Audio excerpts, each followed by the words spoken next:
ինչ որ սրան, նրան, մյուսին եւ այլն, չէ, ուղղակի հասկանում են, որ Հայաստանի այս ճանապարհով գնալը Թուրքիա, Ադրբեջան, Եվրոպա եւ այլն, դա մահա Ռուսաստանի համար։ Դա ինքն վաղուց էր հայտնի, ինչու հիմա։ Շատ լավ, դուք Ես ինքս ձեզ ասեցի 8 ես հենց դրա հիմա նորից կրկնեմ, ես ինքս ասեցի, որ ոչ մեկը չէր հավատում, թե Ռուսաստանը դրան կգնա։ Եվ որովհետև մտածում էին, այդպես էլ, որովհետև ինձ միշտ զանգում ու հարցնում են, պարոն Բիրանյան, այդ Ռուսաստանում բոլորը էշ են, թե բոլորը ծախված են։ Ես էլ ասում եի, բայց ինչի կանջատում այդ երկուսը իրարից, համ էշ են, համ էլ ծախված են։ Իհարկե կա որոշ մի սերտ, որ ամեն ինչը հասկանում են, բայց մյուսների վեճին չի, կամ նիդովաս ոնց որ ասում են, դե մենք միլիոններ հազարավոր գործեր ունենք, ձեր ժամանակը հələ չի հասել։ Հիմա արդեն Ռուսաստանի համար էլ դանակը ոսկորին է հասել։ Շատ լավ։ Նորից գտվատե հարցից կրկնում եմ, պարոն Միրանյան, այս պահի, այս հատվածում, երբ որ այսպիսի խստություն կմտցվի Ռուսաստանի կողմից, արդյոք այդ պահից շատ ճկուն կերպով չի օգտվի մեր թշնամին Թուրքիան եւ Ադրբեջանը արևմուտքի հովանավորությամբ եւ մոլորեցնելով ինչ որ բան տալով ժողովրդին, այսպես ասած ներսից դրսից գրավի Հայաստանը։ Չի ասում։ Թուրքիան այն վիճակում չի, որ գնա այդպեսի։ Թուրքիան ինքը ներսից շատ տնտեսական մեծ խնդիրների հետ կապված, հազարավոր էթնիկական եւ այլն խնդիրների հետ կապված երկիր է։ Իհարկե այդ տարածաշրջանում էլ մրցակցության մեջ է, ու հիմա Փառք Աստծո ռուսական իրավիճակը փոխվում է եւ Ուկրաինայում, եւ ընդհանրապես խորը իմաստով ամբողջ աշխարհում, որը տալիս է Ռուսաստանի ձեռքը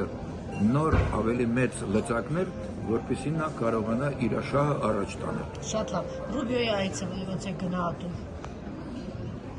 Դե եկել է աջակցելու եւ իհարկե, այդ միանշանակ։ Եվ իհարկե չեմ բացառում, որ գուցե հանկարծ մինչև վերջի օրերն են այս թափթփուկները իշխանության վրա, գուցե ինչ-որ մի պայմանագրեր ստորագրի, բայց իրանք էլ էշ չեն, գիտեն, որ պայմանագրերը ստորագրողները պատասխանատու չեն ստորագրած պայմանագրերի համար։ Եթե ես հարցնում եմ բանին, ինչ ասեմ, հասարակ մի բան, հարցնում եմ Լավրովին, բա գիտեք ինչ, մենք 62 թվին պայմանագիր ենք ստորագրել Ջոն Քենեդու հետ, որպեսզի գարանտիա լինի, որ հարձակում չլինի Կուբայի վրա։ Եվ դե տեսեք այդ իմաստուն խելացի մարդը միջազգային հարաբերությունների մեջ մեծ փորձ ունեցող է։ Ասում է, այսօր Ամերիկայի ղեկավարությունը ինչ պայմանագրեր է հարգում կամ ինչն է ընդունում որպես իրենց համար օրենք։ Օրենքը դաժե ամերիկացիները եւ արևմուտքը չեն ասում, որ մենք պետք է հետևենք օրենքին, որովհետեւ կա այդ ֆորմուլան, որը կոչվում է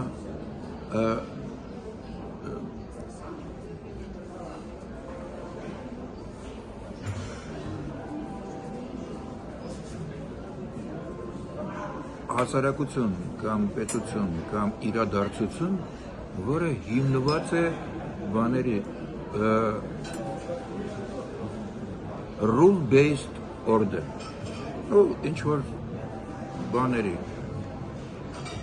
օրինաչափ ոչ մի անգամ չի օգտագործում միջազգային իրավունքը, ոչ թե դա միջազգային իրավունքի վրա է հենված, որը ունիվերսալ բան է, այլ այն պայմանավորվածությունների վրա է հենված, որը մենք ենք ձևակերպել։ Այդ նշանակում է,